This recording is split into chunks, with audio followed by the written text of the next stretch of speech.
नमस्कार दोस्तों। अगर हम आपसे कहें कि एक बच्चा जिसने 9 साल की उम्र में बोलना सीखा था, आज वह हमारे वैज्ञानिक जगत को इतना कुछ दे गया कि उसके योगदान के बिना विज्ञान की कल्पना करना भी मुश्किल है।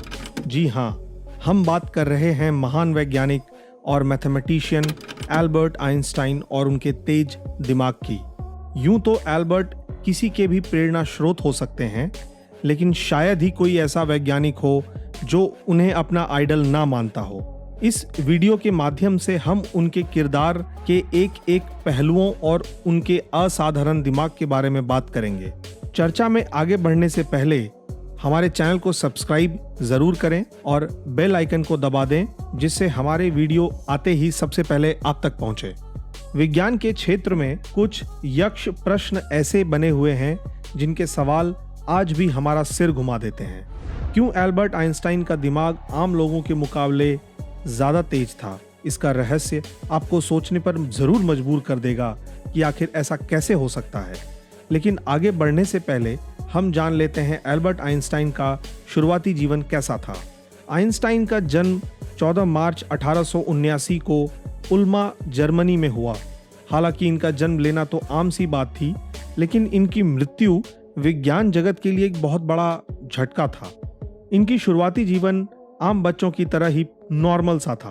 पढ़ाई में भी इनकी कुछ खास रुचि नहीं थी, यहाँ तक कि आम तौर पर बच्चे 4-5 साल की उम्र तक बोलना सीख लेते हैं, लेकिन इन्होंने बोलना सीखने में अपनी ज़िंदगी के 9 साल लगा दिए। और तो और लोगों ने इन्हें मानसिक विकलांग तक भी कहना शुरू कर दिया था। दरअसल आइंस्टाइन एक रात डिनर के दौरान अपने परिवार के साथ बैठकर खाना खा रहे थे। तभी उन्होंने पहला वाक्य कहा, सूप बहुत गर्म है।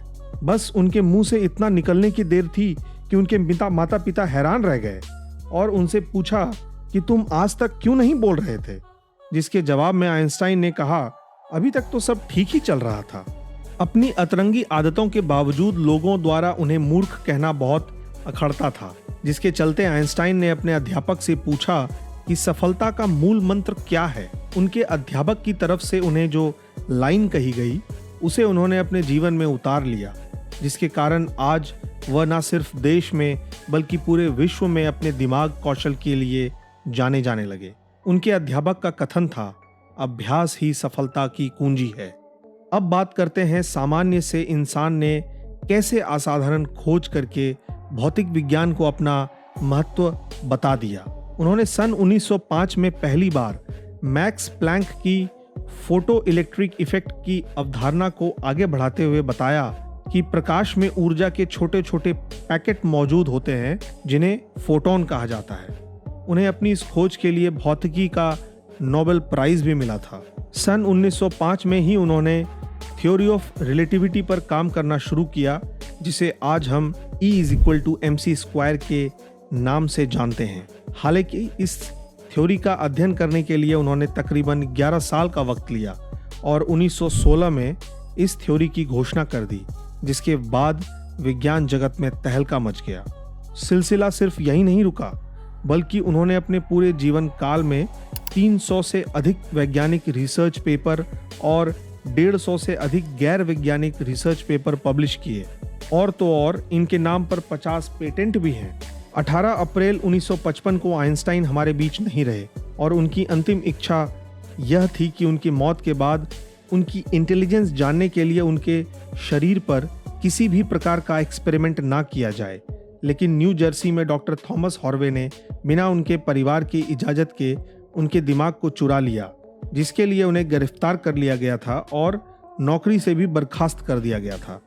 इसकी वजह से वह शुरुआती दौर में इस पर रिसर्च नहीं कर पाए, लेकिन कुछ समय बाद एल्बर्ट आइंस्टाइन के बेटे से आज्ञा मिलने के बाद उन्होंने इस पर रिसर्च की।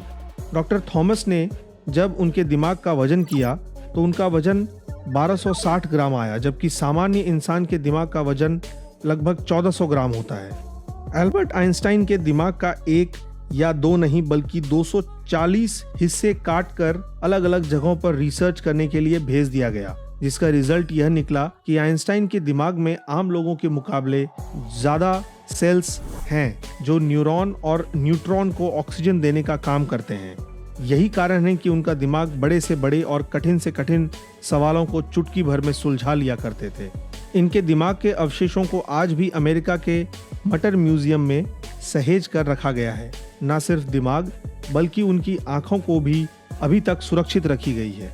अगर आपको हमारा यह वीडियो अच्छा लगा हो तो ऐसी ही और दिलचस्प जानकारी देने वाली वीडियो को देखने के लिए हमारे साथ बने रहें और इस वीडियो को ज़्यादा से ज़्यादा लाइक और शेयर करें। Thank you.